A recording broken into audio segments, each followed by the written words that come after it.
দুর্যোগ ব্যবস্থাপনা ও ত্রাণ মন্ত্রণালয়ের উপদেষ্টা ফারুক আজম বলেছেন, বন্যা কবলিত মানুষের জীবন রক্ষা করতে সর্বোচ্চ চেষ্টা করা হচ্ছে।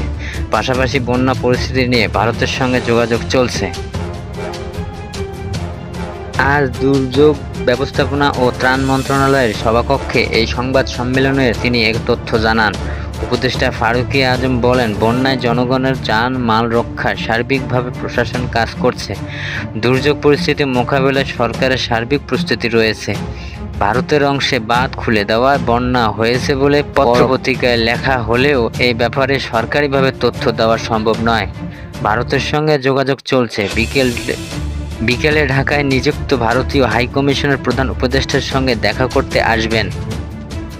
সেখানে এই বিষয়টি পরিষ্কার হবে। ফারুক আজম বলেন, আমাদের লক্ষ্য মানুষের জীবন রক্ষা করা সর্বোচ্চ চেষ্টা। সেনা, নৌ, কোস্ট গার্ড এবং অন্য স্বেচ্ছাসেবী সংগঠনগুলো কাজ করছে। ছাত্ররাও উদ্ধার তৎপরতার সঙ্গে যুক্ত হয়েছে। ত্রাণ হিসেবে খাদ্য ও নগদ অর্থের সর্বাত্মক প্রস্তুতি আছে। যতটুকু সম্ভব আমরা দুর্যোগ পরিস্থিতিতে সব এফোর্ট নিয়োজিত করছি। দ্রুত পানি নামলে পুনর্বাসন কর্মসূচি গ্রহণ করব। পানি সম্পদের কন্ট্রোল রুম চালু। বন্যা পরিস্থিতির সার্বিক অবস্থা পর্যবেক্ষণ ও তথ্য সংগ্রহের কন্ট্রোল রুমে খুলেছে পানি সম্পদ মন্ত্রণালয়।